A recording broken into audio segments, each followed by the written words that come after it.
نماز جنازہ کا طریقہ بتا دیں جی، جنازے کی نماز کا پورا طریقہ بیان فرما دیں، امام اور مقتدی کیا کرے، نیز بالغ اور نابالغ کے جنازے میں کیا فرق ہے۔ مولا شیخ مہاراشٹر۔ بھائی نماز جنازہ کا طریقہ بہت آسان ہے۔ نماز جنازہ میں 4 تکبیریں فرض ہیں، یعنی اگر کسی کو کچھ بھی نہ آتا ہو جنازے میں، امام نے جب اللہ اکبر کہا تو یہ بھی اللہ اکبر کہے، امام نے جب دوسری دفعہ اللہ اکبر کہا تو یہ بھی اللہ اکبر کہے، جب امام نے تیسری دفعہ اللہ اکبر کہا تو یہ تیسری دفعہ کہے، امام جب چوتھی مرتبہ اللہ اکبر کہے تو یہ چوتھی مرتبہ اللہ اکبر کہہ دے، اور امام جب سلام پھیرے تو یہ بھی سلام پھیر دے، تو یہ جنازہ ہو گیا۔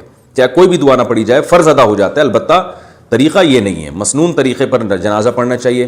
مسنون طریقہ یہ ہے کہ پہلی تکبیر کے بعد آپ ثنا پڑھیں، یعنی سبحانک اللہم و بحمدک وتبارک اسمک وتعالی جدک ولا الہ غیرک۔ اس میں بعض لوگ الفاظ بڑھاتے ہیں وجل ثناؤک، تو یہ وجل ثناؤک کے الفاظ پر میں نے بہت ریسرچ کی تھی ایک دفعہ، یہ کہیں بھی کسی بھی مستند روایت سے ثابت نہیں ہے۔ وہی ثنا پڑھنی چاہیے جو نماز میں پڑھتے ہیں۔ اس کے بعد درود شریف ہے، وہی درود شریف جو درود ابراہیم دوسری تکبیر کے بعد آپ پڑھ لیں۔ تیسری تکبیر کے بعد آپ دعا پڑھ لیں۔ ایک مشہور دعا ہے اللہم اغفر لحینا ومیتنا وشاہدنا وغائبنا، یہ والی مشہور دعا بھی پڑھ سکتے ہیں۔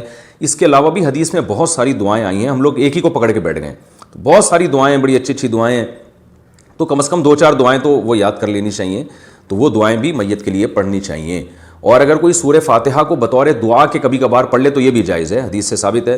تو یہی احناف کا اور دوسرے ائمہ کا اختلاف ہے، وہ سورہ فاتحہ کو نماز جنازہ میں لازم سمجھتے ہیں اور بطور قرات کے سمجھتے ہیں، جبکہ نماز جنازہ تو ایک محض دعا ہے، اس کا وہ ارکان نہیں ہے جو نماز میں جس طرح سے دوسرے ارکان ہوتے ہیں، رکوع سجدہ، یہ چیزیں نہیں ہیں۔ تو اس طرح اس میں سورہ فاتحہ بطور دعا کے پڑھی جا سکتی ہے، بطور تلاوت کے، بطور قرات کے نہیں پڑھی جا سکتی۔